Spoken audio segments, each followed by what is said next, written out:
I have a new owl shirt! I really like how humans have this ability to assign significance to dates or sounds or words that would otherwise be completely meaningless. Like, sometimes it's completely mind-boggling to remember that all of these sounds that I'm making right now are nothing more than sounds. It's us who invent ways for these sounds to communicate meaning and thus become important to us. I think this is even more exaggerated in the way we celebrate dates. Birthdays, New Year's, anniversaries, all that we're really celebrating is that we've rotated one more time around the sun. Yay!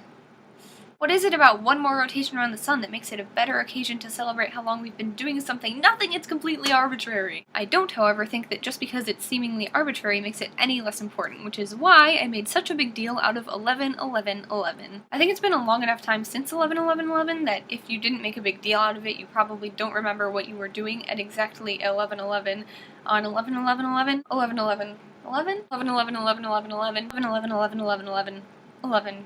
11. Words really start to sound weird the more times you say it. 11, 11, 11, 11, 11, 11. I, however, was the person who kept looking at the clock waiting for the moment to hit, so I remember exactly what I was doing. By the way, 11:11 p.m. totally counts for 11:11 for the purposes of this video. As long as we're talking about arbitrary name assignments, I always call 11:11 p.m. 11:11, thus it is 11:11 to me. I never use military time, and I'm not going to use it now just to be more technical or whatever. At 11:11 a.m., I had just gotten out of a class that ended at 10:50, and I was over at the dining hall with my friend for an early lunch. I kept checking my phone for the time as we got our food, and by the time we sat down it was probably 11:09 or something, and we were sitting down at the table, and me and my friend just kept watching the clock, and we didn't start eating until it hit 11:11, and once it did hit, we were kind of like, yay! Like, we didn't know what to do. It was actually kind of awkward, so we did a little cheers, and then I realized that I needed a knife to eat, so I went up and I got a knife.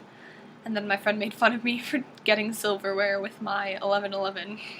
But the nighttime one was perfect. My learning community that I live with were faith and service based. We went on a retreat that weekend, so we were in this state park by the time nighttime on that Friday came along. The few hours that we had already been there had been wonderful, and it was nighttime, so we were just allowed to hang out and explore the grounds. There were probably about 30 of us that were on the roof of this gym that was in the park. It was low enough that it was really easy to climb on top of, and it wasn't too steep, so we could just sit and we would lay down there and watch the stars that we rarely get to see in the city. There were a few people playing guitar and we sang some songs, and it was so nice. A minute or two before 11:11 we all quieted ourselves, the music stopped and the talking stopped. We lay there on the roof and we looked up at the stars that we rarely get to see, and we listened to the sound of nature that we rarely get to hear. I remember vividly this huge gust of wind that was really loud, and it went through all of the trees around us, and I just felt, it made me feel like I was a part of something bigger, I guess. And I sort of realized that that wind, that nature, that